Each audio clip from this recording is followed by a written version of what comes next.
අපිට අද නියමිත සංයුත්ත නිකායේ දෙවෙනි පොතේ 204 වෙනි පිටුවට අදාළ අන්තර්පෙය්‍යාලෝ කියන කොටසයි. අන්තර්පෙය්‍යාලෝ කියන කොටසක් තියෙනවා. ඒකට යන්නට කලින් මම කරුණු කීපයක් කියන්න බලාපොරොත්තු වෙනවා. අපි බදාදා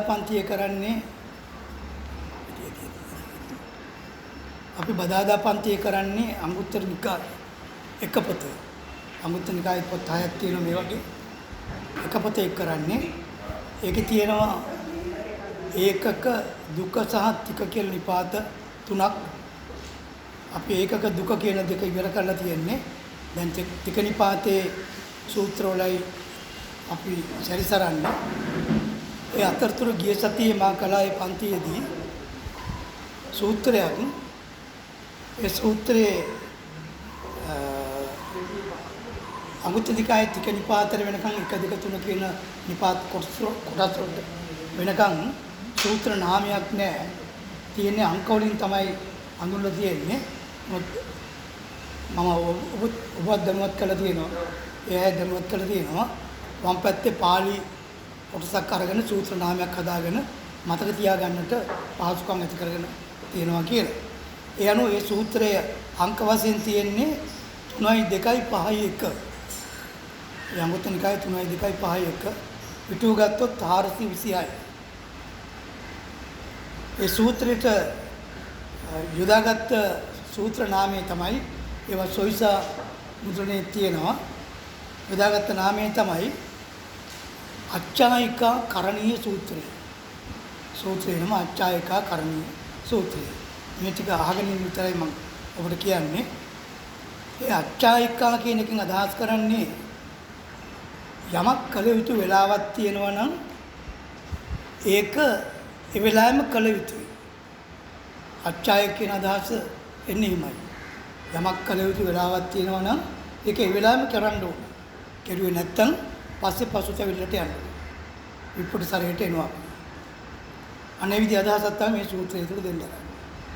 ඒකෙන් බුදුරජාණන් වහන්සේ මේ සූත්‍රය තුළ අපට උගන්වන්න උත්සාහ කරලා තියෙන්නේ හික්මීම තියෙන වැදගත්කම් පිළිබඳව. හික්මීම පිළිබඳව. මේ සූත්‍රයේ මුලින්ම බුදුහාමුදුරුවෝ අපිට ඉදිරිපත් කරනවා උපමා කතාවක්. උපමාව තියෙන්නේ කුඹුරක් ගොවිතැන් කරන ගොවියෙක් විසින් කළ යුතු අච්ඡායික කරණීය තුනක් තියෙනවා. ඒතකොට තේරෙනවද? කුඹුර හිමියා අත්‍යවශ්‍යයෙන්ම මුලින්ම ඒ වෙලාවෙම කළ යුතු කරුණු තුනක් තියෙනවා. එකක් තමයි පළවෙනි කරුණ තමයි සීසා පෝරු ගෑම. කුඹුර සීසාලා පෝරු ගන්න එක. දෙවෙනි කරුණ තමයි වීහින එක. ඇට සිටෝන එක. තුන්වෙනි කරුණ තමයි වතුර බැඳලා වතුර බස්සන එක. ඔන්න ඔය කරුණු තුන. පැහැදිලිද? ඔය කරුණු තුන ඒ වෙලාවෙම කරුවේ නැත්තම් ඒකේ ප්‍රතිඵල උට ලබන්න පුළුවන්කමක් ලැබෙන්නේ. හැබැයි මේක 이르දි බලයෙන්වත් Taman තුළ තියෙන වෙනත් අනුභවයක් නිසාවත් ඒකෙම සාර්ථක කරන්න බෑ. ඒක සාර්ථක වෙන්නේ ඍතු පරිණාමයේ මුල් කරගෙනයි. කියන්නේ Taman බලවත් කෙනෙක් වෙලා කුඹුරට බහැලා මේක දැන් මම හිතවපු ගමන් අස්සන්න ඕනේ කියලා එයාගේ බලයෙන් එක් කරන්න බෑ. ඒක අනුභව. 이르දියෙන් කරන්නත් බෑ.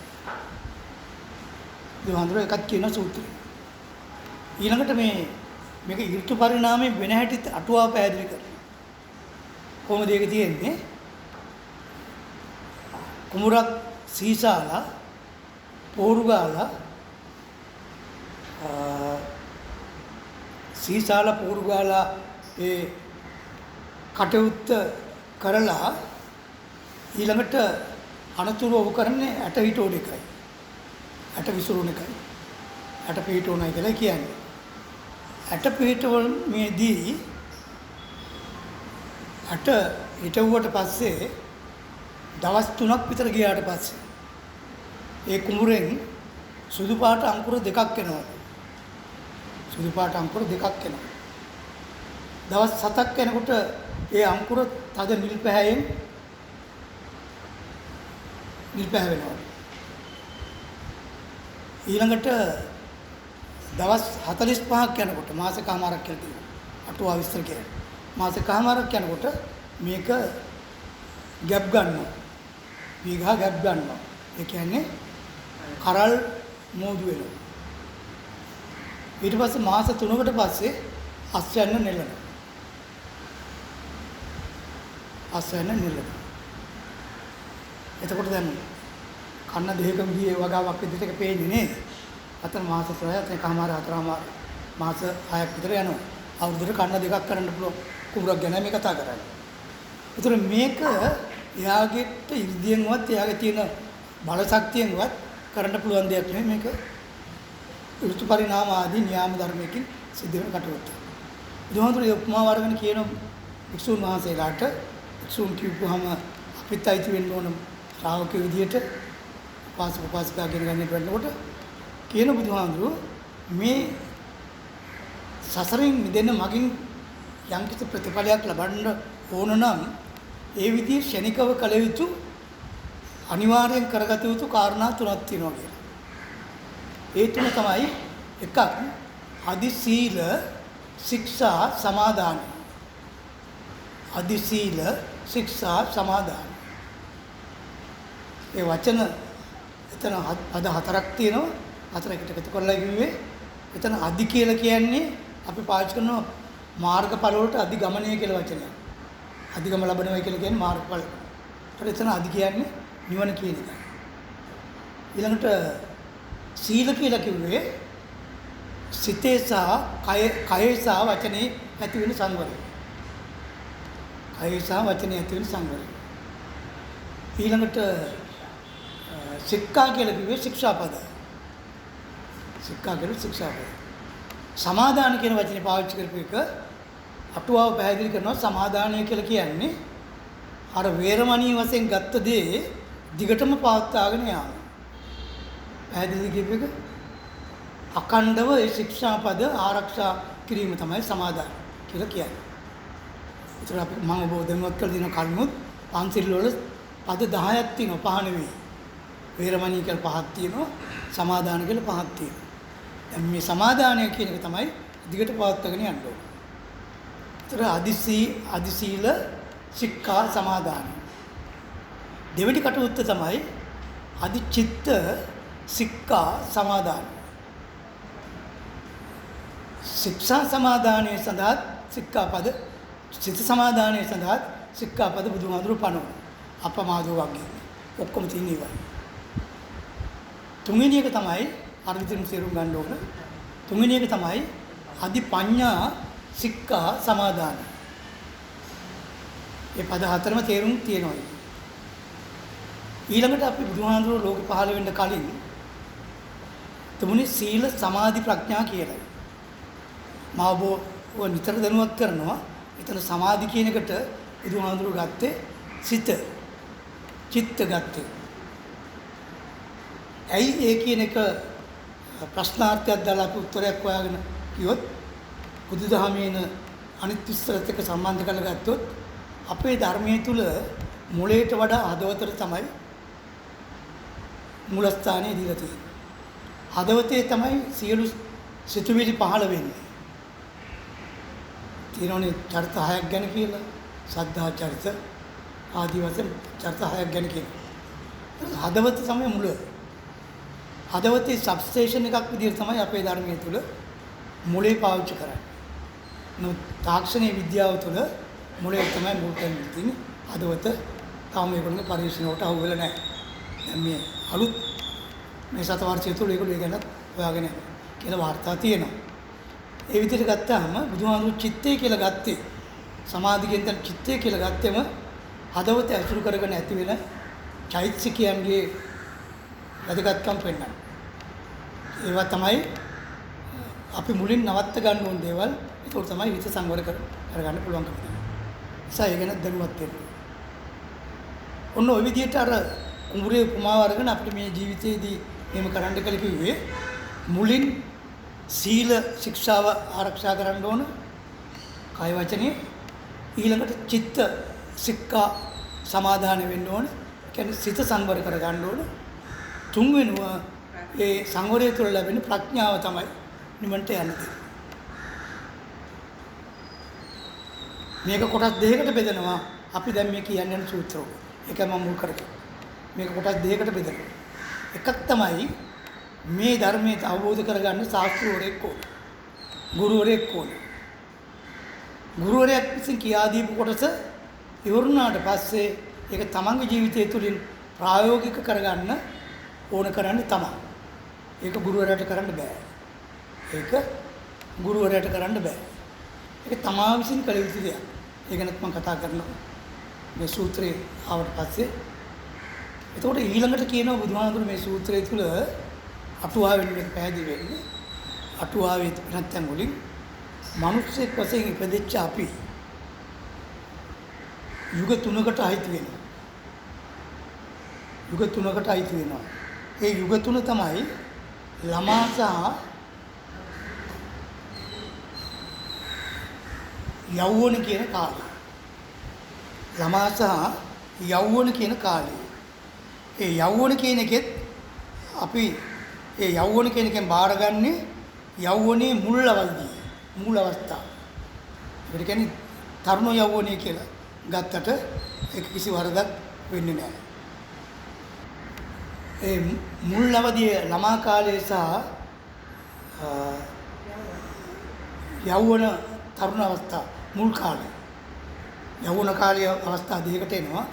එයින් ළමා කාලය කියන්නේ අවුරුදු 10 විතර වෙනකන් නම් 10 ඉඳලා 18 විතර වෙනකන් යෞවනයේ මුල් අවස්ථාව. උන්ගේ මුල් අවස්ථාව තුළ අප විසින් කරගත යුතු දේ තමයි සීල සික්ඛා සමාදාන. සීල සික්ඛා සමාදාන. සීල සික්ඛා සමාදානය කියලා එතනදී අදහස් කරන්නේ අර කලින් කියපු එක මේ විදිහට අර්ථකථනය කරනවා. කය සහ වචනය සාර්ථක කරගන්න. උන්චි කාලෙට මේ ධර්මයේ ඔබිනවා කියලා කිව්වේ ඒකයි. පොඩි කාලෙදිම මේක දෙන්න ඕනේ. බුදුහාඳුරෝ අවුරුදු 7ේදී 7න් එහාට මහාන කිරීම අනුදැනවත් අදාළලා තියෙනවා. උන්චි කාලෙදිම මේක දෙන්න ඕනේ කියලා කියන්නේ ඒකයි. කය සහ වචනයේ සංවරය සඳහා මුල් කාලයේ මේ කාලය. ඒ කායික සංවරය වාචික සංවරය මේ ළමා කාලය තුල කෙනෙකුට තිබුණොත් ඔහුගේ යෞවන කාලය ඊටම සාර්ථක වෙන තත්ත්වයකට එනවා. මේ ආයාචික අච්චායිකා සූත්‍රය තුළ කියවෙන කරුණ. දැන් බලන්න මේවා අද අපි ගත්තොත් එම අපේ පාසල් විෂය තුළ මේවා තියෙනවද කියලා. විෂය තුළ මේවා අතුල් කරලා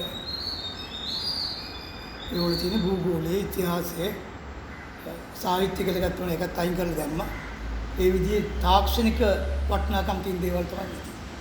ඒ නිසා නේද විතරත් මම දැක්ක අපත සාමාන්‍ය පිළිවෙල ගෑනු ළමයි මොනවාද ඇල්කොහොල් බොන පින්තූර තිබුණ මේ වලට දා විභාග ඉවරෙච්ච ප්‍රීතිය. ඒතර කායික සහ වාචික සංවරය ඇවිල්ලා නෑ. මේ නිවන් ගමන සාර්ථක කරගන්න නම් මේ කය නිරෝගීව තියාගන්න ඕනේ. මේ කය රෝග වෙන්නේ නැතුව තියාගන්න ඕනේ. ඒකට මුල් අවස්ථාව තමයි මේ. දැන් පුංචි කාලේ තමයි ළමයෙක් හදාගන්න පුළුවන්. ඔය උසේ හැටියට බර ගන්න ඕන. ඊළඟට විටමින් වර්ග දීලා ඉන්ජෙක්ෂන් දීලා ඔක්කොම ඉදිරියට එන්න ඕන ආරක්ෂාවල් ටික මුලින් කරගන්න. සෞඛ්‍ය තුල ඒවා කරන්නේ. අධ්‍යාපනය තුල මේවා නැහැ.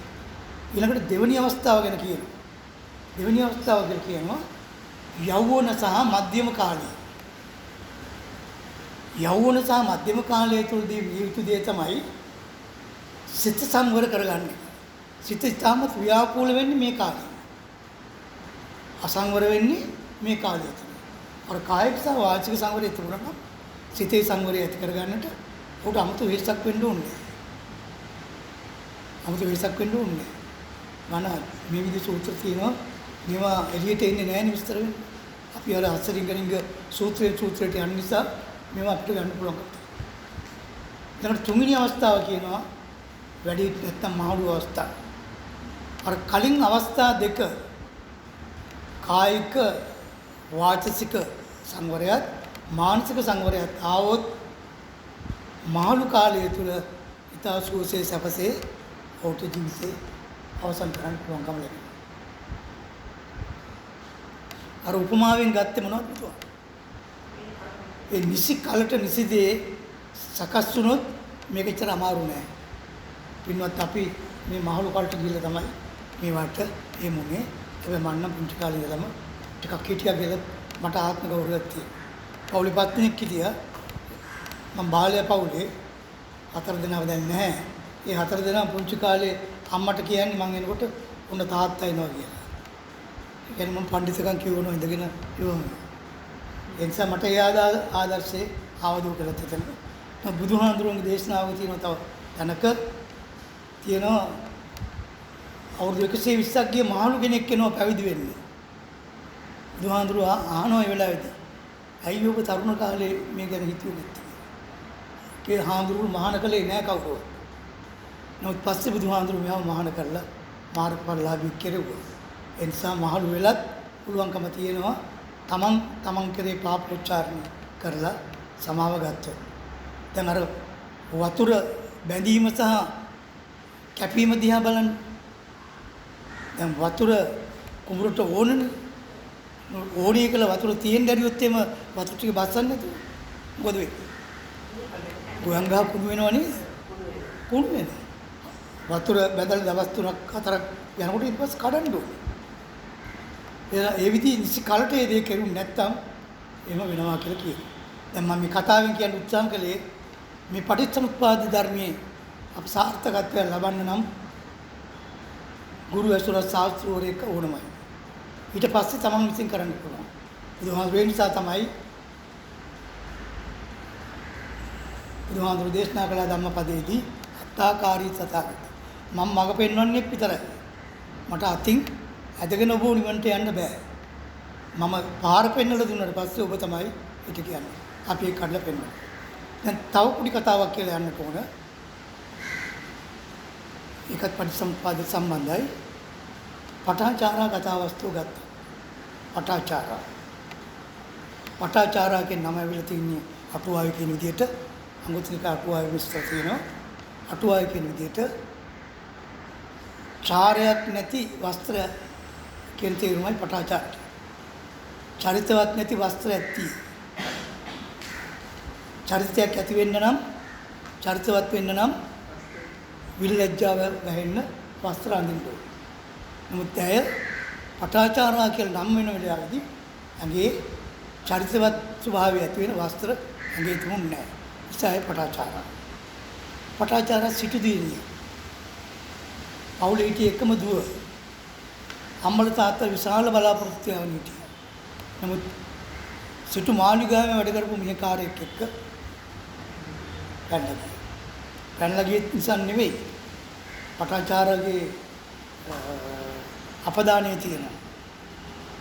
යාළු වෙච්ච මේ කාර්ය තමන්ගේ පුරුෂයාට කියන ඔබ අද මන් රෑ ගෙනිච්චේ නැත්තම් ඔබට මීට පස්සේ මාව ගෙනියන්න ඕන ගෙනියන්න 500ක් දොර අගුල් අරගෙනයි ගෙනියන්නේ. ඒ කියන්නේ පොඩ්ඩක් හරි ගැස්සලා වුණොත් ඊට පස්සේ අම්මලා මුර දාලා ඒ වැඩේ ආරක්ෂාවට ගන්න. ඒ නිසා ඒකොල්ලා ඉදාරයම අරන් ගියා. මේ පටාචාරක වෙන නමක් තිබුණාද ඒක පටාචාර නම තමයි යන්නේ. වෙන නමක් තිබුණේ නැහැ. හැබැයි එතුමිය අපේ පදුමුත්තර බුදුහාඳුරන් කාලෙදී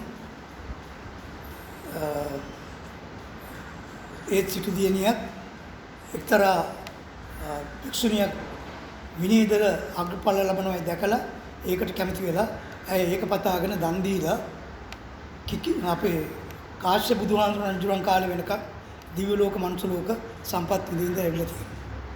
ඊට පස්සේ කිකි රජුරන්ගේ දුවෙක් බවට පත් වුණා. කිකි රජුරන්ගේ දූරු 7 දෙනෙක් හිටියා. 7 දෙනා නිසි කාලේ විවාහ කරන්න හැදුවා. ඒගොල්ලෝ කිව්වා අපිට විවාහ වෙන්න බෑ මහාන වෙන්න ඕනේ කියලා. ඒතකොට කාශ්‍යප බුදුහාඳුරු බුදු වෙලා ඉච්චි. තාත්තා ඒකට කැමති වුණේ නැහැ දූරු ටික මහාන වෙනවා. ඒ නිසා මේගොල්ලෝ අවුරුදු 20000 කාශ්‍යප බුදුහාඳුරු ආයුෂ අවුරුදු 20000 අවුරුදු 20000ක් මේගොල්ලෝ කුමරි බඹසර කියනවා උනේ නැහැ. එහෙම ඉඳලා එතෙන්දිත් ආන්දරු කෙනෙකුට වාසස්ථානයක් හදලා දීලා ඒ කරොප්පෙනින් අපේ බුදුහාඳුරු පහළ වෙනකන් දිව්‍ය ලෝකේ ඉඳලා තමයි මේ කියන පටාචාරා සිටු ගෙදර උත්පත්ති වෙන්නේ. එහෙම කතාවක් තියෙනවා. පුරුෂයත් එක්ක ගිහිල්ලා මාලිගාවේ ඉඳන් කීපයක් ඈත තැනක අතුපැලක යන්තම් ජීවත් වෙලා පළවෙනි දරුවා හම්බ වෙන්න එනකොට අම්මා ළඟට යන්න ඕන අපිට කාගෙත් පිළිසරක් නැහැ කියලා එයා එන්න පිටත් වෙනකොට කියලා කියන්නේ පුරුෂයාට කිව්වා ඒක තා දන්නවනේ ඇහුවේ නැහැ. නිසා මෙයා පස්සේ අහලා පහලා ඉති කියලා මං අම්මලා ගෙදර ගියා කියලා කියන්නේ කියලා පිටත් කරලා දරුවා ප්‍රසූත කරන්න යනකොට අතරමඟදී ප්‍රසූත වෙනවා දරුවා. ආපහු දෙන්නත් එක්ක හැරලා එනවා. දෙවෙනි දරුවා ලැබෙන්නේ එදත් කිනෝ යන්න ඕන කියලා යනකොට අතරමඟදී දරුවා හම්බ වෙනවා. ඒ හම්බ වෙන දරුවා හම්බුනේ මහා වැස්සේ දා. ඒ නිසා ඒ කතාවේ කියවෙනවා දරුවා තෙමෙන්නේ නැතුව තියාගන්න පුරුෂයාට කියනවා අනේ අපිට දරුවෙක් එක්ක ඉන්න පොඩි නොතෙමෙන තැනක් හදන්න කියලා. ඒ මනුස්සයා කෝට් ටිකක් හිටවලා ඒකට විදුරු ටිකක් දාන්න, තනකොළ ටිකක් දාන්න, තනකොළ ටිකක් හොයන්න කියලා තමයි අර නායා ගහලා මැරෙන්නේ. එතෙන්දි කියවෙනවා විසාකාවේ ගිහිල්ලා එනකන් දරුවා බේරගන්න ධනිස් දෙක ඇනගෙන අත් දෙක මෙහෙම තියාගෙන ඇඟට වතුර වැක්කිරගෙන දරුවා බේරගත්තා කියලා. එහෙම කතාවක් තියෙනවා. ඊට පස්සේ උදේ පාන්දර වෙනකන් බැලුවා පුරුෂයා ආවේ නැහැ. එදා ඉපදිච්ච දරුවා උකුලට ගත්තා. කලින් හම්බෙච්ච ළමයා ඇඟිල්ලෙන් ඉල්ලගෙන යනකොට දකින්න පුරුෂයා මගේ මැරලා ඉන්නවා. කරන්න දෙයක් නැහැ. ආපහු දැන් ඉතින් පිළිසරණක් නැහැ මව්පිය වාගෙන යනවා. මව්පිය වාගෙන යනකොට ගඟක් තියෙනවා. ගඟ එදා ගලල වැස්සට පොඩි එක්කිනා ඉස්සරහ පැත්තට දැම්මා. මම කතාව පන්නගෙන යන්නේ. දන්නවනේ කතාව. පොඩි එක්කිනා එහා පැත්තෙන් ගිහලා තිබ්බා. රෙදි කෑල්ලක් කරලා. ඊළඟ දෙවෙනි එක්කිනා ගන්න මෙහාට එනකොට මැද්දට විතර එනකොට උකුස්සෙක් දැකලා මස් ඇදල්ලක් කියලා හිතලා අර ළමයාව අල්ලගන්න එනකොට මෙයා දැකලා පුඩි ගහලා මෙහෙම කරනකොට මෙකොට හිටිය ළමයා හිතුවා අම්මා අඬ ගන්නවා කියලා එයා ගඟේ ගියා. දැන් දරුවෝ දෙන්නම නැහැ. මෙයා ආපහු කොට ඇවිල්ලා ආපහු දෙමව්පියෝ හොයාගෙන යනවා. යනකොට සවැත් නුවර කිට්ටු වෙනකොට ඈත පේනවා විදි ජාලාවල් වගේ. ඒ පැත්තෙන් මිනිස්සුකින් අහනවා විස්තර. ඊගම ආපුවම පේනවා ඒ තමන්ගේ අම්මයි තාත්තයි සහෝදරයයි තුන්දෙනාමත් අරසෝනේ දැවෙන විච්චි. අය වෙලාවෙ පිස්සියක් පත් වෙනවා. ඇගේ ඇඳන් හිටිය අනුන් පවා ඔක්කොම නැතුව යනවා. අනුව දුන්නත් ඒක අත දුන්නත් ඉරණ සයිස් එකට තමන්ගේ මනස වෙනස් වුණා. බුදුහාමුදුරුවෝ ළඟට ගියා. බුදුහාමුදුරුවෝ ගිහිල්ලා පිටිපස්සෙම වාඩි වෙලා ඉන්න වෙලාවේදී බුදුහාමුදුරුවෝ ඒ වෙලාවේ තමයි කිව්වේ නැගණිය සිහිය එලවා ගන්න කියලා. ඒ බුද්ධ වචනේ ඊටාත්ම පරිපූර්ණව යගේ කණේ ශබ්දයට සම්බන්ධ වෙලා ඒක ඇත්තටම සිහිය එලවුණා. ඒ වෙලාවේ දැක්ක තමන් යගේ වස්ත්‍රයක්වත් නෑ කියලා. ඒ වෙලාවේ බලන වෙලාවේදී ඈතිච්ච කෙනෙක් තලුවක් විසිකර. දැන් බුදුහාමුදුරුවෝ මෙයාට කරුණු කියනවා. එයාගේ දුක කියනවා බුදුහාමුදුරන්ට. දුක කියනකොට කියනවා බුදුහාමුදුරුවෝ ඔබ ওই විදියට සසර පුරා අඬපු ඇඬුම් මේ සප්ත මහා සාගරයටත් වැඩි අම්මා මැරිලා තාත්තා මැරිලා සහෝදරයෝ මැරිලා දරුවෝ මැරිලා මිනිස්සු මැරිලා ඒ පටාචාරාවට විතරද අපිටත් අදාළයි. නිසා හැමතිස්සෙම හිතන්න ඕනේ. හැමතිස්සෙම හිතන්න ඕනේ. ඉතුවට වැඩක් නැහැ. ඉතින් අපි මලහම අඬනවා නේ. ඊට පස්සේ ආයි සෝවාන් වෙනවා. සෝවාන් වුණාට පස්සේ ආයට මහානකම් ඉල්ලනවා. ආයව මහාන කරනවා මිහිණි ආරාමයකට දීලා. මිහිණි ආරාමයකට දීලා මහාන කරන අතරතුර ඇය මිහිණි ආරාමයේ ඉන්නකොට බුදුහාඳුරු කියපු ධර්මයේ මතක් කරනවා. ධර්මයේ මතක් කරනකොට ඇය නින්දට කලින් පාදෝණය කරන්න කෙන්ඩියත් අරගෙන එළියට බහැලා කකුලට වතුරක් කරන වරක් ඒක අහලා තියෙනවනේ. 3 වරකට හිමු වෙනවා. ඇයට සිහිපත් වෙනවා මේ සසර ගමන තුල ඇති වෙන අනිත්‍ය ස්වභාවය. අනිත්‍ය ස්වභාවය. ඒ අනිත්‍ය ස්වභාවය තුල සංකේතවත් කරන්නේ මොකද්ද? දවස් දෙකේ දරුවා Taman සතු එක්කන නැතු ගියා. අවුරුදු දෙකේ දරුවා නැතු ගියා. අවුරුදු 20 25 පුරුෂය නැතු ගියා. අවුරුදු 22 23 Taman ඉන්නවා. අවුරුදු Tamanට වඩා වැඩිමල් අවුරුදු 30 35 සහෝදරය නැතු ගියා. අවුරුදු 70 විතර අම්මා නැතුව ගියා. අවුරුදු 75 විතර තාත්තා නැතුව ගියා. ඒතර මේ මරණයට තියනවද වයසක්? තියනවද? එහෙනම් මේ ලැබූ ජීවිතේ නිත්‍යද? නෑ. ඇයව සංකේතවත් කරනවලු අර කකුලට දාගත්තු වතුර ටික. මේව ගැන හිතෙයි. මේව ගැන හිතෙයි ඇඳට යනවා. ඇය ඇඳට යනවා. නින්දට. ඇඳට ගිහිල්ලා දැන් පහන දැල්ලුමින් තියෙන පොල්තල් පාන ඇය ඇලවෙන්නට කලින් පහන්තිරේ තෙලුයි තිරේ තියෙද්දිම පහන්තිරේ පල්ලයට ඇදලා නිවනවා. පල්ලයට ඇදලා නිවනවා. නිවනවත් එක්කම ඇයට බුදුහාඳුරු කියපු දේවල් නැවත මතක් වුණා.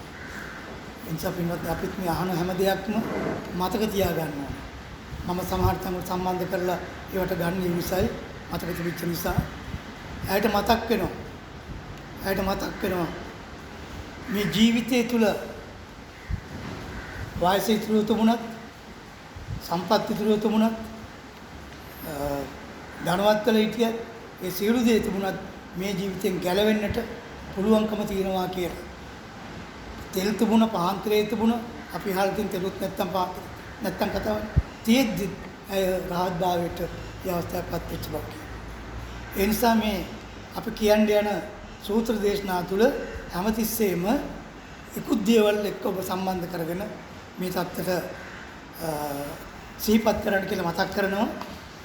තව විනාඩි 40 විතර කාලයක් ගන්න බලාපොරොත්තු වෙන සූත්‍ර 132ක් කියන්න මම බලාපොරොත්තු ඒ වතුර කතාව මට හරියට මොකද වෙන්නේ? මම යන්තම් උඩින් පල්ලෙන් කියාගෙන ගියේ ඔබ දන්න නිසා තමන්ගේ ජීවිතේට ගලප ගන්න කියලා මතක් කළේ. මේ වතුර කතාව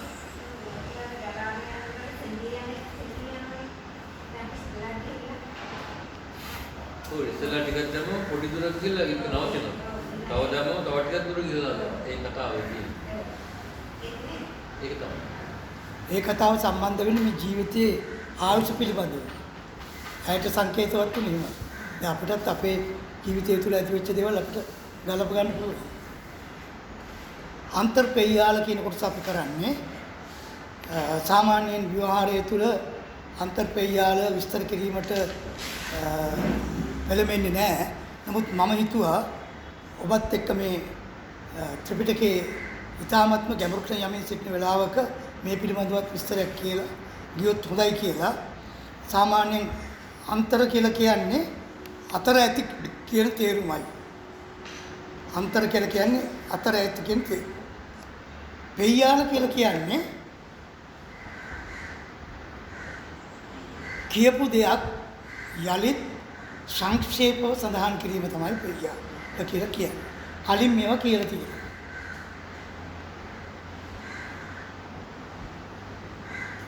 කලින් දැනගෙන සිටියේ දෙයක් නැවත සංක්ෂේපයෙන් කීම තමයි පෙය්‍යාල කියන එක අදහස් කරන්නේ.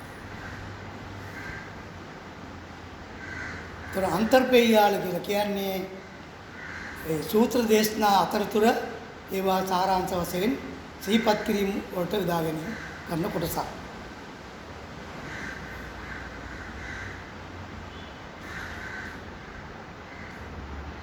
ඒ නිසා මේ පෙළපොත් කියවනකොට ඔබට හම්බ වෙන්න පුළුවන් උඟක් තැන් වල තියෙනවා. මෙයා ඉස්සරහට මම පෙන්නන්නම්. පෙයන්න කියලා එක අකුරක් වදලා තිතක් දානවා. පෙයන්න කියලා ලියලා කොම්බුවයි පයන්නයි පෙයන්න ලියලා තිතක් දානවා. දාලා ඊට පස්සේ තිත් වේලියකුත් එතනට එකතු කරනවා.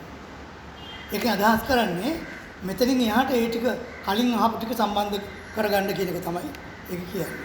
අන්නේ අදහස් තමයි එතන පෙය්‍යාල කියන්නේ. ඒ අනුව මේ අපි කරන්නේ දැන් සත්තු කියන වර්ගය.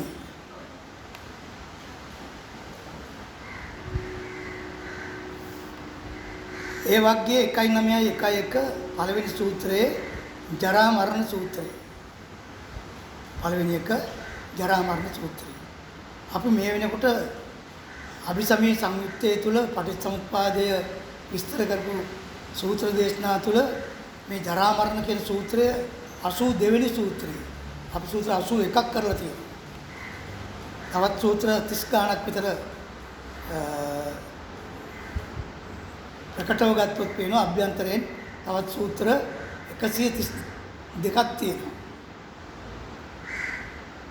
මේ ජරා මරණ කියන සූත්‍රය එයාල සූත්‍රයක් විදිහට අපි ගත්තොත් කලින් කියපු විස්තරයක් විදිහට ගත්තොත් මෙන්න මේ මෙතෙන් සිට කියවෙන සූත්‍ර 11 ජරා මරණ පොත තියෙන නිසා අපි කරලා ගන්න ජාති භව උපාදාන තණ්හා වේදනා පස්ස සලආයතන නාම රූප විඥාන සංකාර එතන 11ක් තියෙනවා. නැත්te අවිද්‍යාව කියන එක විතරයි. එතකොට මේ ජරා මරණ සූත්‍රයෙන් කියන සතර කරුණ අනිත් සූත්‍ර 10ටත් සම්බන්ධ කරගන්න ඕන. එතකොට තමයි ඒ සූත්‍රයේ තේරුම ඔබට ගන්න පුළුවන් වෙන්නේ. පළවෙනි සූත්‍රයේ ජරා මරණ සූත්‍රයේ කරුණු 4ක් කියනවා. ජරා මරණ කියන ධර්මතාවයේ පිළිබඳව ඔබ 4 ආකාරයකට දැනගන්න ඕන. ජරා මරණ ඊළඟට ඔබ දැනුවත් කරන්න කැමති මේ ජරා මරණ ජාති භව උපාදාන කියන සූත්‍රවල ජරා මරණ කියන්නේ මොනවද? ජාති කියන්නේ මොනවද? භව කියන්නේ මොනවද කියන එක මේ පොතේම දෙවෙනි සූත්‍රයේ වශයෙන් තියෙනවා පස්වෙනි පිටුවේ විභංග කියලා සූත්‍රයක්. ඒක ගෙදර ගිහිල්ලා තන විතර ලකුණු කරගන්න. ජරා මරණ කවරේද කියන එක ඒ විභංග සූත්‍රයේ තියෙනවා. ජාති කවරේද කියන එක භව කවරේද කියන එක විභංග සූත්‍රයේ තියෙනවා. ඒක තියෙන්නේ මේ පොතේ පස්වෙනි පිටුවේ. ආය පිටුවල තියෙනවා. ඒ නිසා ඒවා එතනින් බලා ගන්න. අපි දැන් මෙතෙන්ද කියන්නේ ජරා මරණ 4 ආකාරයකට චතුරාර්ය සත්‍ය අවබෝධය සඳහා දැනගත යුතුයි. අපි මේ පටිච්චසමුප්පාදය මොකටද ඉගෙන ගන්නෙ? චතුරාර්ය සත්‍ය අවබෝධය සඳහායි. චතුස්සත්‍ය අවබෝධය සඳහායි. චතුස්සත්‍ය අවබෝධයේ තියෙනවා සත්‍ය, සමුදය, නිරෝධ, මග්ග. දුක්ඛ සත්‍ය, සමුදය සත්‍ය, නිරෝධ සත්‍ය, මග්ග සත්‍ය. ඒ தත්ත්වයට එන්න නම් මේ 11 කරුණ පිළිබඳව ඔබ 4 ආකාරයකට දැනගත යුතුයි. මෙන්න අපි පළවෙනි සූත්‍රය කරනවා. පළවෙනි එක තමයි මහණෙනි ජරා මරණ තපසේ නොදන්න වූ. ඒ ජරා මරණ කියන තැනට එකේ ඉලක්කම උඩින් දාගන්න. ජරා මරණ තතුසේ නොදන්න වූ. තතුසේ කියන එකට පාලි වචනේ තියෙන්නේ යථා භූත ඥානං. වම් පැත්තේ බලන්න වම් පැත්තේ එතන ඒකත් ලකුණු කරගන්න. පෙළ පොතේ ලකුණු කරගන්න ඕවා වැඩක් නැහැ. වෙන පොත්වල ලියාගෙන වැඩක් නැහැ. කවදාවත් ඕවා අපව සම්බන්ධ කරගන්න නම් පොතේ මෙතනම ලියාගන්න. ජරා මරණ කියන තැන එකේ ඉලක්කම දාගන්න උඩින්. ජරා මරණ තතුසේ නොදන්න වූ. තතුසේ කියලා කියන්නේ යථා භූත ඥානයේ දක්වා ඇත්ත ඇති සැටියෙන් දැකීම තත්වයට වෙනතුරු නොදක්නහු විසින්. ඒ කියන්නේ දැක ගන්න ලැබෙන්නේ නැති අය විසින් ජරා මරණ තත්ත්වයේ දැනීම පිණිස මාර්ග ඥානදායි ශාස්ත්‍රෝරේ සෙවිය යුත්තේය. තේරෙනවද ඒ කියන එක? දැන් මේ ගමන් මාර්ගය තුල මම එදා ඔබට දුන්නා ගිය සතියේ කරුණු 13ක්. ඒ කරුණු 13 තුල මගේ සටහනේ මම ලියන් තියෙනවා යථා භූත ඥානය හම්බ වෙන්නේ 9 වෙනි එකේදී. එතෙන්ට වෙනකන් ගුරුවරයෙක් ඕන. ඒක හොඳට ලකුණු කරගන්න. එතනින් එහාට මොකද ඊට පස්සේ අත්තාකාරී තථාගතෝ. බුදුහාඳුරුව පිහිට වෙන්නේ පාර කියන්නේ යථා භූත ඥාන දර්ශනයට විතරයි. එතනින් එහාට තියෙන ඉතුරු කරුණු 4ට තමන් තමයි ප්‍රායෝගික වෙන්න ඕනේ. තමන් තමයි ධර්මානුධර්ම ප්‍රතිපත්තිය දෙන්න ඕනේ. ඒක වෙන කාටවත් කරන්න බෑ. ආපහු ඒ නමේ මම මතක් කරන්නම්. මතක් කරන්න ගත්තොත් එක තමයි සික්කා කියපු එක. මම අර කලින් අච්චේක සූත්‍රය මතක් කළා. සික්කා මොනවටද? විනයටයි. දෙක එන්නේ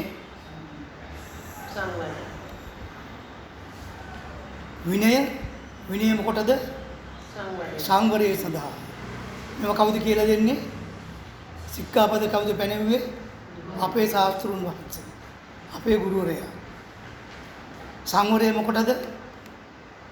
විපරිසර නොවන්න. තියනවද ලියාගෙන ඔව? සංවරය මොකටද? විපරිසර නොවන්න. කවුද ඒවා අපිට කියලා දුන්නේ? අපේ ගුරුතුමා, අපේ ශාස්ත්‍රුන් වහන්සේ, අපේ බුදුහාමුදුරුවෝ. විපරිසර මොකටද? විපරිසර ස්වභාවය මොකටද? තරුණ ප්‍රීතිය ඇති පාමොජ්ජය සඳහා. තමන් පසුතැවිල්ලක් නැත්තම් ඉක්ුත් කාලය තුල කරපු දේවල්, කියපු දේවල්, හිතපු දේවල් ගැන තමන්ට තරුණ ප්‍රීතියක් ඇති වෙනවා. අනේ මං කොච්චර හොඳද කියලා තමන්ට විතරක් දැනෙන්න, තොල් විවර වෙන්නේ නැති විදියට ඉනාව සිතේ සතුටක් ඇති වෙනවා. ඒ තරුණ ප්‍රීතිය පාමොජ්ජය මොකටද? තමන්ගේ ප්‍රීතිය සඳහා. ප්‍රීතිය මොකටද? පස්සද්ධිය සඳහා. පස්සද්ධිය කියලා කියන්නේ සිතේ සහ කයේ ඇති සැහැල්ලුව. සිත කය දෙක සැහැල්ලු වීම තමයි පස්සද්ධිය. ඔක තියෙනවා සත්බොජ්ජංග ධර්ම වලත් පස්වෙනි ස්ථානයට. ඊළඟට පස්සද්ධිය මොකටද? පස්සද්ධිය සැපටයි, සුඛයටයි. පස්සද්ධිය සුඛයටයි. සුඛේ මොනවටද? සමාධියටයි. සමාධිය කියලා කියන්නේ සිතේ සහ කයේ ඇති වෙන සැහැල්ලුව. එකංකම කියන්නේ නේද? සිත කය දෙක සැහැල්ලුව තියෙනවා. ඒක ඇතුලේ බරක් නැහැ. උසුලන්න බරක් නැහැ ඒක ඇතුලේ. සමාධිය මොකටද? ප්‍රඥාව පහළ කරගෙන යථාභූත ඥානය ඇති කරගන්න. ඔන්න උතෙන්ට එනකන් අපිට ගුරුවරයෙක් ඕන. එතෙන්ට එනකන් ගුරුවරයෙක් ඕන. එතෙන්ට එනකොට අපි ජරා මරණ තත්ත්වය දැනගත්ත කෙනෙක් බව. එහෙනම් අපි තාම ජරා මරණ තත්ත්වය දැනගෙනද? නෑ. එහෙනම් අපි මොකද වෙලා තියෙන්නේ? ගුරුවරයා කියපු දේ යවුවා විතරයි කරලා නැහැ. එනිසා අනිත් අයන කරුවට කමන්නේ අපිවත් කරන පිරිසක් බවට පත් වෙන්නට ඉති අධිෂ්ඨානයක් ඇති කරගමු. ඒකට ඕන කරන ක්‍රියාමාර්ග මේ සූත්‍රයේ කියවෙනවා.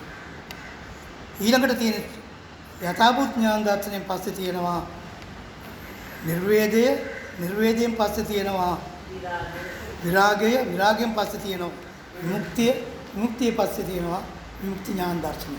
ඒක ඔක්කොම කවුද ඇති කරගන්න ඕනේ? බුදු කෙනෙකුට කරන්න බෑ. ඒක තමන් කරගන්න ඕනේ. මෙන්න පටිච්චසමුප්පාදේ සංගවිච්ච රහසක් ඔබ අසානතර රහසක් විදියට මේක සූත්‍රයේ ජරාමරණ සූත්‍රය තුල කියනවා. ඒතර ජරාමරණ තත්ත්වේ නොදන්නව නම් තත්ත්වේ දැනගන්නට ශාස්ත්‍රවරයෙක් ආශ්‍රය කරන්න ඕනේ. ඒ වගේම ජරාමරණ සමුදය යථාභූත ඥානාකාරයේ දකින්නේ නැත්නම් ඒක දැක ගන්නට ශාස්ත්‍රවරයෙක් අසුරු කරන්න ඕනේ. ඒ වගේම ජරා මරණ නිරෝධේ තුන්වෙනි එක. ඔක දියාගන්න 1 2 3. ජරා මරණ නිරෝධී තත්ත්වය දැනගන්න නම් ශාස්ත්‍රෝලේ කැසුරු කරන්න ඕන. ඒ වගේම ජරා මරණ නිරෝධගාමී ප්‍රතිපදාව යථාභූත ඥාන දර්ශනයට අනුව ප්‍රායෝගිකව ක්‍රියා කරන්න නම් ගුරුවරයෙක්ගෙන් පරතෝගෝසෙන් අහලා දැනගන්න ඕන. ඔන්න ওই විදිහට මම කියන්න කැමතියි මේ ජාති කවරේද කියලා පස්වෙනි පිටුවෙන් බලා ගන්න. ජාතිය කියන්නේ මොකක්ද කියලා. උභංග සූත්‍රයේ තියෙනවා. ඊළඟට ජාති තත්ත්වය නොදක්නෝ විසින් කියන එකට 4ක් තියෙන උඩේ කියලා දාන්නේ. ජාතිය, සමුදය, නිරෝධය, නිරෝධ මාර්ග කියලා. උඩ 4 මේ ජාති සූත්‍රයට සම්බන්ධ කරගන්න. භව සූත්‍රයට සම්බන්ධ කරගන්න. ওই විදිහට සූත්‍ර 11ටම සම්බන්ධ කරගෙන බුදුහාඳුරෝ දේශනා කරපු ධර්මය පර්යාප්තිය අසා දැනගත්තොත් ඒක ධාරණය කරගත්තොත් ධාරණය කරගද්දී ප්‍රතිපත්තියට යොදාගත්තොත් එතෙන් සිට මේ සංඛාර ඇති වෙන අවිජ්ජාව සංඛාර ඇති වෙන අවිජ්ජාව නැති කරගන්නට Taman මේ සලආයතන ස්පර්ශ කරමින් කරගන්නා ක්‍රියාවලිය යහපත් කරගන්නට Tamanට පුළුවන්කම ලැබිලා මේ සියල්ල චතුස්සත්‍යයෙන් යුක්ත කටයුතු බව ඔබ ධාරණය කරගන්න. ඔය සූත්‍ර 11ටම අර පළවෙනි එක සම්බන්ධ කරගන්න ඇති. 11 සූත්‍රයේ හතරම සම්බන්ධ කරලා තියෙනවා. ඒ සූත්‍ර 10කටයි ඔබට එකතු කරගන්න තියෙන්නේ. පැහැදිලිද මම ඊළඟ එකට යන්න? පැහැදිලිද? පස්වෙනි තැනින් ජාති ජරා මරණ කියන ඒවා ඉගෙන ගන්න. පස්වෙනි පිටුවෙන් මේ පිටුවෙන් චතුරාර්ය සත්‍යයට යොමු කරන්න ඇති දුක්ඛ සත්‍ය, සමුදය සත්‍ය, නිරෝධ සත්‍ය, නිරෝධගාමිනී මග්ග සත්‍ය. ඊළඟට ඔබ දැනුවත් කරන්න පොඩ්ඩක් කැමති මේ සියල්ල දැනගන්නට දුක්ඛ සත්‍ය දැනගන්න ඕන අපි. අපින්වත්නි අපි මේ ජාතියත් මරණයත් අතර ඉපදීමත් මරණයත් අතර මේ අපි දැන් ඉන්නේ අතර මේ අතර අපි විඳින දුක් 12ක් බුදුහාමුදුරුවෝ අපිට හැමතිස්සෙම මතක් කරනවා. විඳින දුක් 12 මොනවාද ඒ 12? එක ජාතිය ඉපදීම, දෙක ජරාව, තුන මරණය, තුන ජාති ජරා මරණ. ඊළඟට ශෝක. ශෝක කියන්නේ මොකද්ද? අපි උඹත් දේවල් වලට දුක් වෙනවා.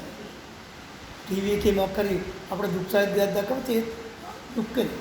සමහරව එකත් එක්ක එකතු වෙලා අඬනවා. නේ? ඒ මුලාවක් තියෙනවා. දුක් දෝමනස්ස. නේද? ශෝක පරිදේව. පරිදේව කියන්නේ ඇඬීමට. පරිදේව කියන්නේ ඇඬීමට. ඊළඟට දුක්ඛ. දුක්ඛ කියන්නේ කායික දුක් වලට. කයේ ඇති වෙන වේදනාවල්. දෝමනස්ස කියලා කියන්නේ හිතේ ඇති වෙන දුක් වලට. ඒවා දුක් අපිට මේ ජීවිත කාලය ඇතුළත.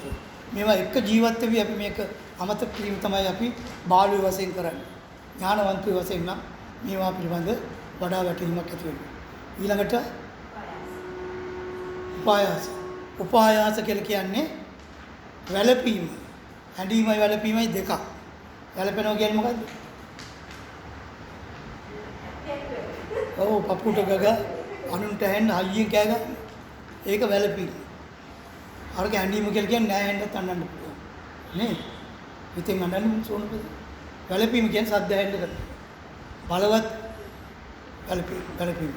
ඊළඟට ප්‍රියයන්ගෙන් වෙන්වීම, අප්‍රියයන් හා එකතු වීම, කැමැති දේ නොලැබීම, ඒ සියල්ල එකතු කරගත්තාම මේ නාම රූප නැමැති පංචස්කන්ධය ඇතිවීම කියන 12 ආකාර දුකක ඉඳගෙන අපි මේවා තේරුම් ගන්නේ නැත්තේ කියන එක තමයි බුදුහාමුදුරුවෝ අපට කියලා දෙන්නේ.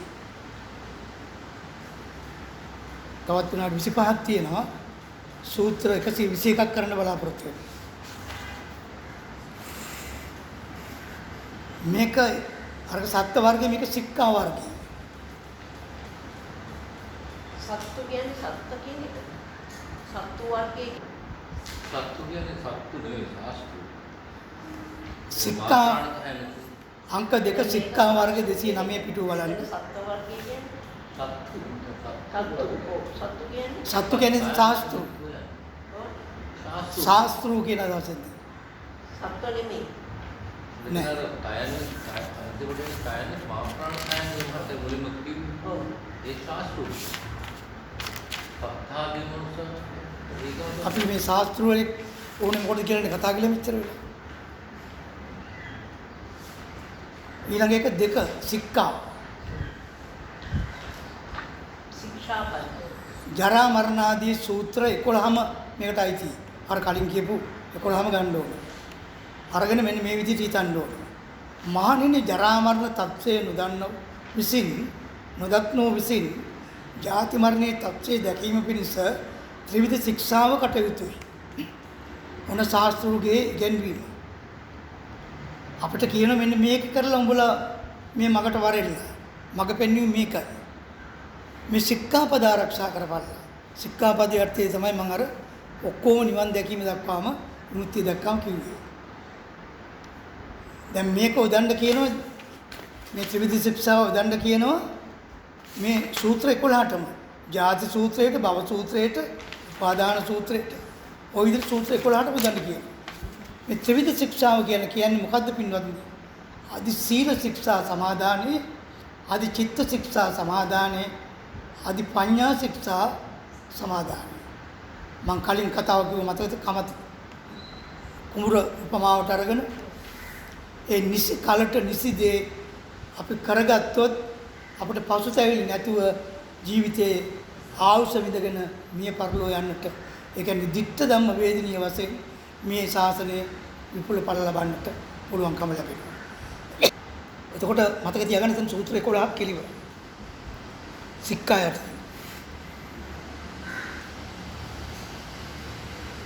ශාස්ත්‍රුන් වහන්සේ යථාභූත ඥානය දක්වා අපිට ඉගෙනුවාට පස්සේ අපි ඒක සාර්ථක කරගන්නට මෙන්න මේ දේවල් කළ යුතු බවයි මේ සඳහන් කරන්නේ. පළවෙනි එක සික්ඛා. ඊළඟ එක තියෙනවා යෝග කියලා වර්ගයක්. යෝග කියන එකේ සාමාන්‍ය තේරුම, පදේ සාමාන්‍ය තේරුම යෙදීම කියන අදහස තියෙනවා. ඒක යොදන්න ඕන. නෝ මෙතනදී අපි ප්‍රායෝගික මට්ටමට ගත්තාම යෝග කියන්නේ ප්‍රයෝග වලට. ප්‍රයෝග උපක්‍රම. මෙතන යෝග කියලා කියන්නේ ප්‍රයෝග වලට. බුදුහාමුදුරුවෝ මේවා කරන්න පුළුවන් ආකාරය පිළිබඳ අපිට උගන්වනවා.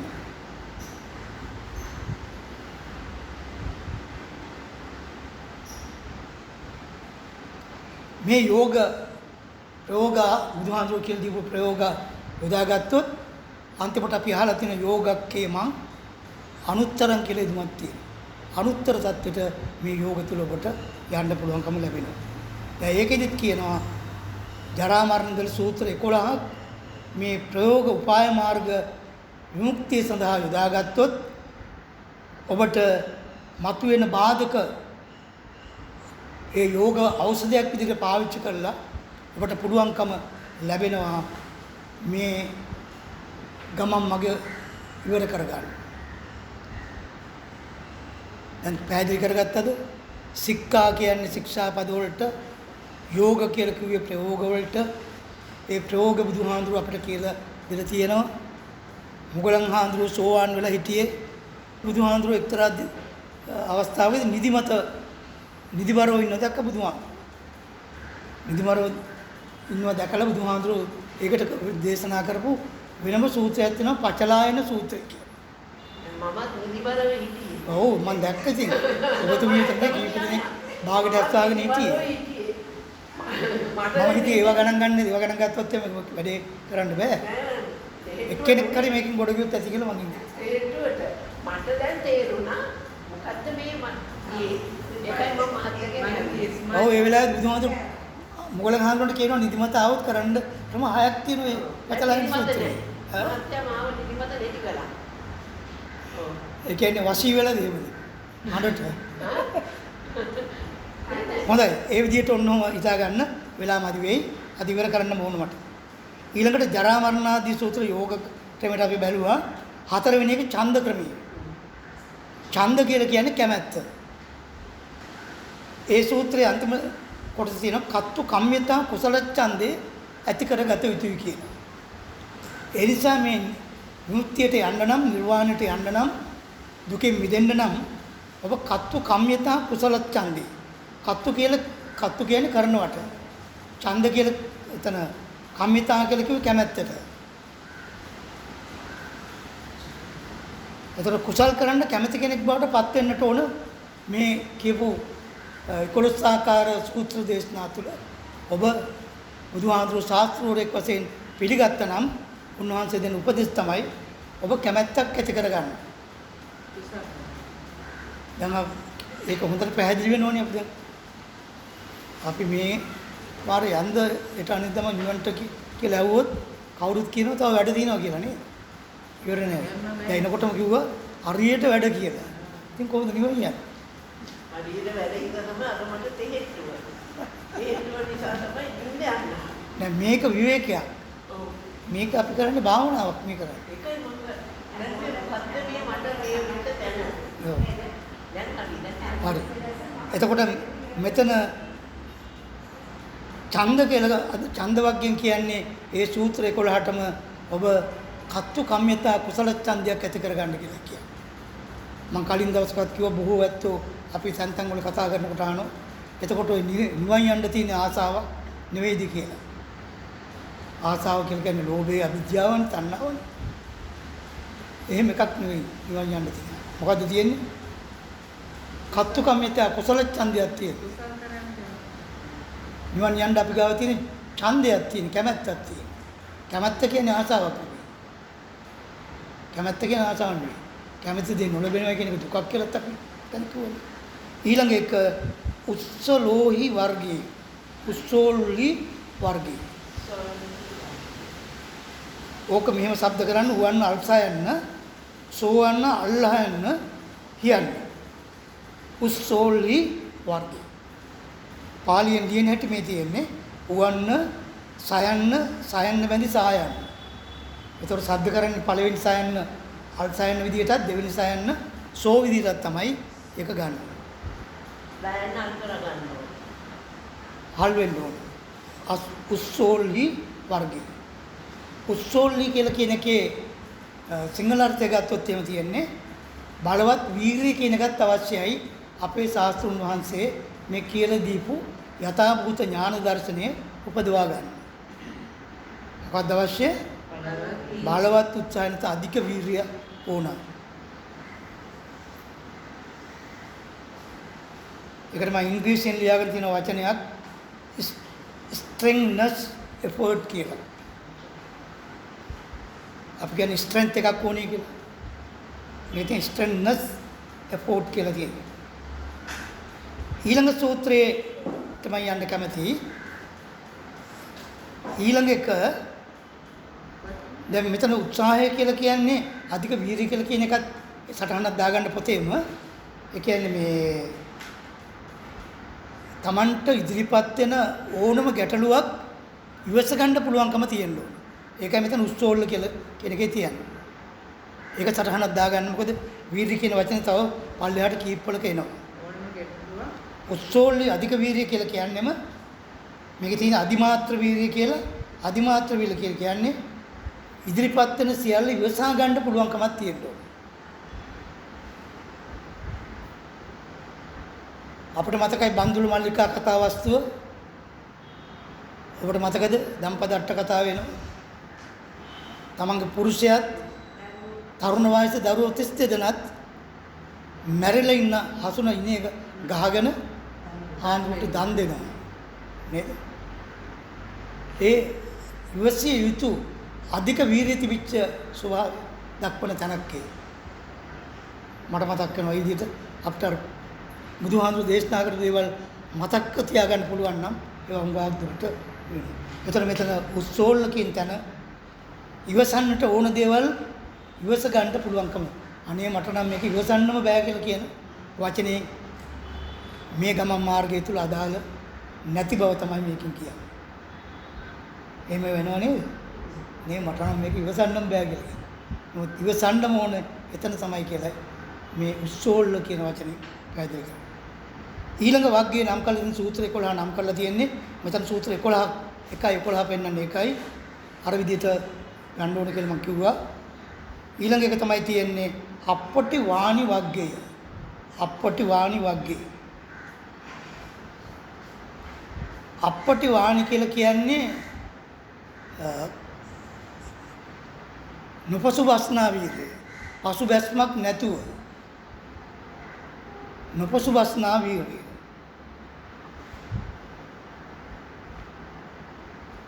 ඒකට ඉංග්‍රීසියෙන් කියනවා ඉනර්ජටික් කියලා. ඉනර්ජටික්.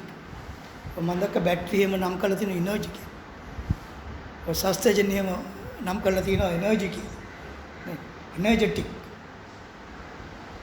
ඒ කියන්නේ අපපටි වාණිය කියන්නේ එතකොට පසු නොබැසින වීර්ය ධෛර්යය තියෙන්න ඕන. මොකටද? යථාභූත ඥාන දර්ශනීය දක්වා බුදුහාමුදුරුවෝ දේශනා කරපු මේ தත්ත්වයට එන්න. බලන්න බුදුහාමුදුරුවෝ අපිට මඟ පෙන්වලා නැද්ද? හැම දෙයක්ම තියෙනවා. හැම දෙයක්ම කියලා තියෙනවා. ඊළඟ එක එනවා අපිට කෙලස් තවන ඊළඟ එක ආතප්ප වර්ගය. ආතප්ප වර්ගය. ආතප්ප කියලා කියන්නේ තවන, තප්ප කියන්නේ තවනවා. මෙතන ආතප්ප කියලා කියන්නේ කෙලස් තවන එකයි. දැන් තපස කියලා කියන්නේ ඒ අදහස ඇතුළේ තියෙනවා. තපස කියන්නේ කෙලස් තවන.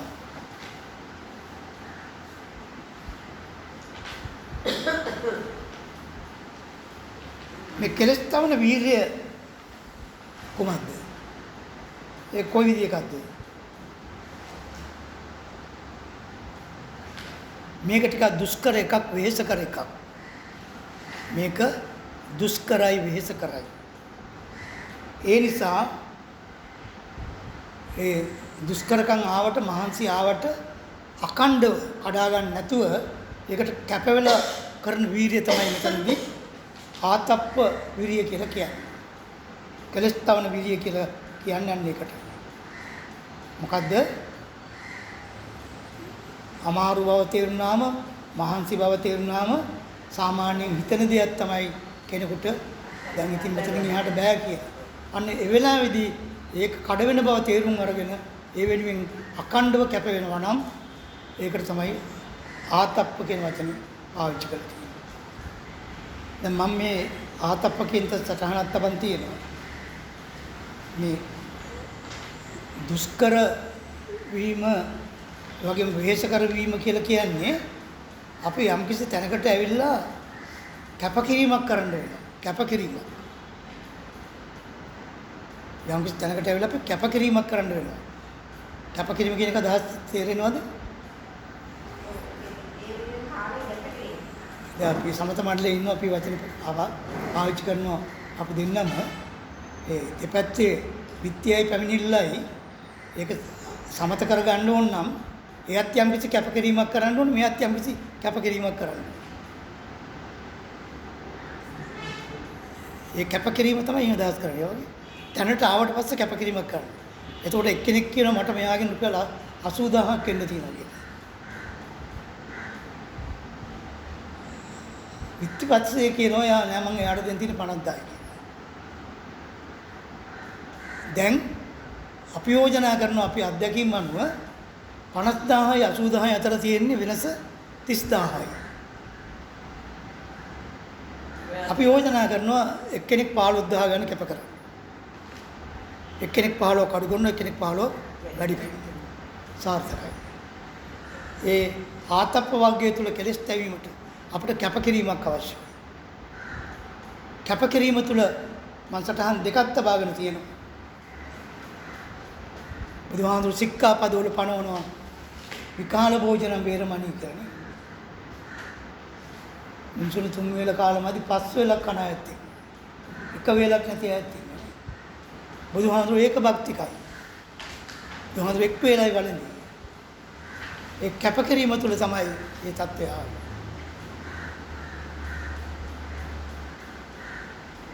කොසල් රජු අන්තක්පුරයක් තියාගෙන අනිශ්චය කරේ ලෝල් බඳ කතාව අපිට ඉතින් කතා කරා නේද? එහෙමනම් අපි බුදුහාමුදුරු මුලින් අපිට දේශනා කළා කාමේසු මිච්ඡාචාරා කියලා. ඒ කියන්නේ කැප විදියට කම්සප විදිය. ඊට පස්සේ බුදුහාමුදුරු මොකද කියන්නේ? මෛතුනෙන් වළකින්න කැපකිරීමක් නේ. එක්වීමෙන් වළකින්න.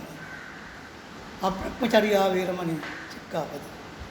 අන්න ආතප්ප වලට අවශ්‍ය කරන මඟ පෙන්වන්නේ. මේ බුදුහාමුදුරු අපිට උගන්වපු ප්‍රයෝගය. ඊළඟ එක විරිය වර්ගයේ 211 පිටු 8 වෙනි වර්ගයේ විරිය වර්ගය. විරිය වර්ගය කියලා කියන්නේ වීර්ය කියලා කියන්නේ මෙතනදී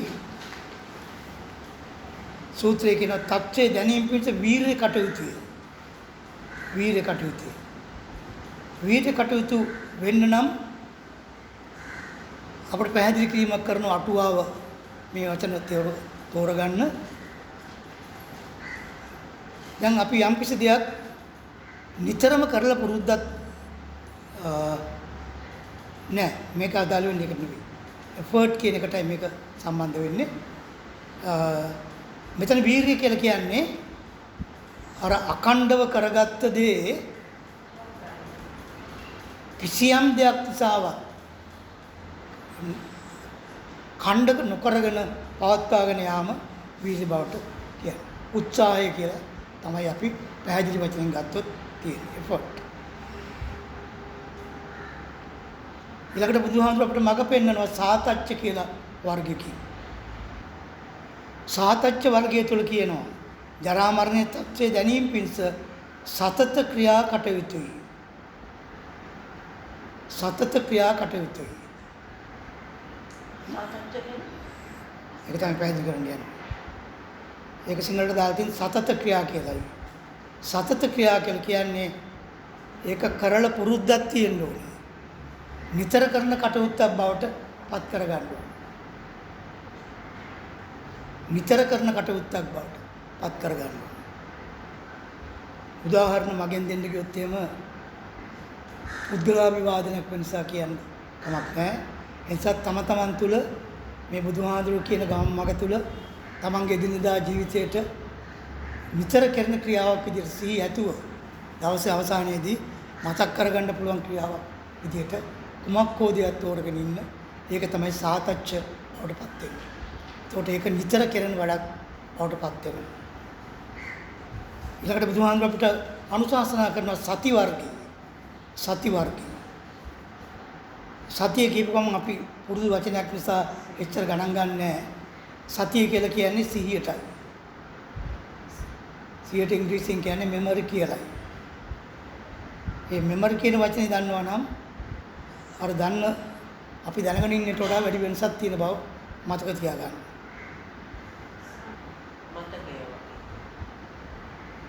නෑ එතන සතිය කියලා කියන්නේ තමන්ගේ යහපත් ක්‍රියාවලිය අපි දැන් සතත කියලා සාතච්ච කියලා වචනයක් කිව්වනේ. යහපත් ක්‍රියාවලිය කැඩෙන්න එනවනේ. තමන් කරගෙන යන දෙයක් කැඩෙන්න එනවනම් හොඳ වැඩක්. අන්න සතිය ඇති කරගන්න ඕනේ. භාවනා කරනකොට නීවරණයක් එනවා. ඒතකොට ඒක මතක් කරගන්නවා වගේ දෙයක් තමයි කියන්නේ. මෙතන සති කියලා කියන්නේ සිතටයි. සිතට විපතක් වෙන්නට ආවොත් එහෙම වෙන්න නොදී රැක ගන්නා අවස්ථාව තමයි මෙතන සතිය කියන්නේ. ඒක චෛතසිකක් විදියටයි ධර්මයේ උගන්වන්නේ. වේදනා සංඥා සංකාර චෛතසිකයි.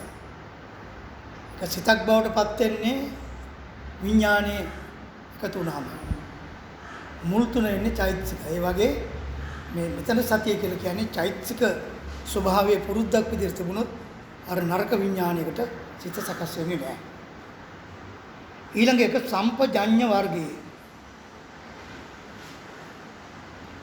සම්පජඤ්ඤ කියලා කියන්නේම අපි අහලා තියෙනවා ප්‍රඥාව කියලා. එතන ප්‍රඥාව කියලා කියන්නේ සංස්කාරයන් අනිත්‍ය වශයෙන් දකින ප්‍රඥාවට.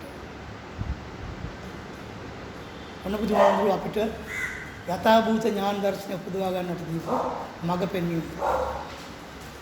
11 වෙනි කාරණේ සම්පජඤ්ඤ. 12 වෙනි අන්තිම එක තමයි අප්පමාද වර්ගය. අප්පමාද වර්ගය. thoughtfulness කියලා ඉංග්‍රීසි වචනයක් තියෙනවා. සූත්‍රයේ සඳහන් කරනවා ජරා මරණයේ තත්ත්වයේ දැනීම පිණිස සත්‍ය භාවනායේ අප්‍රමාද කටයුතුය. ඒක එතන අප්‍රමාද කියලා කියන්නේ සිහිය පිහිටුවා ගැනීමට පමා නොවීම. ඔන්න අපි මෙතෙක් සූත්‍ර 80ක් තුල 81ක් තුල කරපු දේවල් සම්පින්නනයක් තමයි මේ සූත්‍ර 132ක් අපි දැන් කළා. 132 තුල අර මෙතෙක් කරපු සූත්‍ර වල සම්පින්නනයක් තමයි ඔය දෙපෙయ్యాలం විදිහට මතක් කරගන්න. වෙලාව හරි ඊට වඩා කරන්නේ නැහැ. ඊළඟ සතියේ අபிසමය වර්ගයේ අபிසමය කියන කොටසට එනවා.